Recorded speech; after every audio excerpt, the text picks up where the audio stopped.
Okay. Most likely the first thing you probably do is take the engine apart in case you have to repair it. So assume the crankshaft is still in the crankcase, then you have to take the flywheel off first. So you have these little gadgets in here. You put that tool on top. Put the nuts on and apply pressure on the flywheel by turning this in against the crankshaft. Then once you have enough pressure, you hit it, bang on it, and it comes loose. Flywheel is off. Next thing is the bearing plate. Just use the same little gadgets. The only difference is the thread is longer. This thread here was shorter, so you don't damage the seal underneath in case you want to keep it. So you put those ones in. You can use a 17mm wrench. There's two flats on it to tie this up a bit. Same tool on top. Nuts again. Again, you turn this in, you apply pressure onto the bearing plate, and then you move the bearing plate away from the crankshaft. Oops. You can use this little gadget here to protect the crank. Oops, okay. That was that. Now, when you take the crank out of the crankcase, most likely the bearing in the front is still on. Suppose it's all the way down there.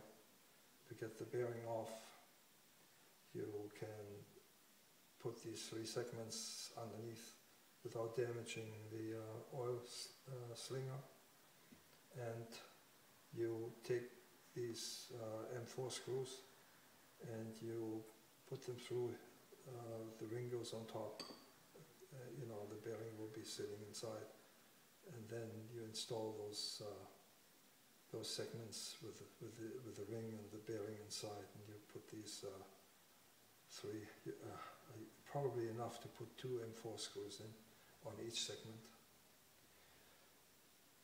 And once it's all tight, you install these crossbars here, put something underneath them, and then push the crankshaft down, and then the bearing comes off inside this tool. Same thing you can actually do on the other side. Just in case something wrong with the bearing plate, the bearing doesn't come off for whatever reason, then the bearing might still sit on the crankshaft in the back, and you can't get the crankshaft out of the crankcase.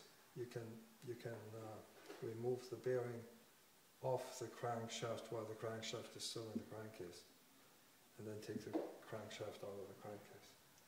To install all of it, you start by putting the bearing in the crankcase and flush with the steel insert in the back. Then you put the crankshaft in the crankcase. You have the key way up to do that anyway, and then you pull the crankshaft into the bearing. So let's suppose the bearing sits like that. Then you use this tool and put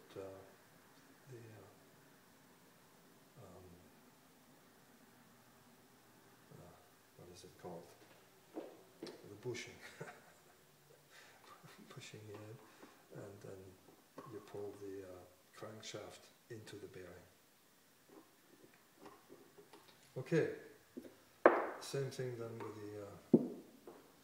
with the gear. Oops, let's say the bearing is installed, the gear is lined up with the keyway, and this is for the keyway, so it won't damage. Goes on like this. Again, screw that in the crankshaft, and then by holding, let's put this up a bit, by holding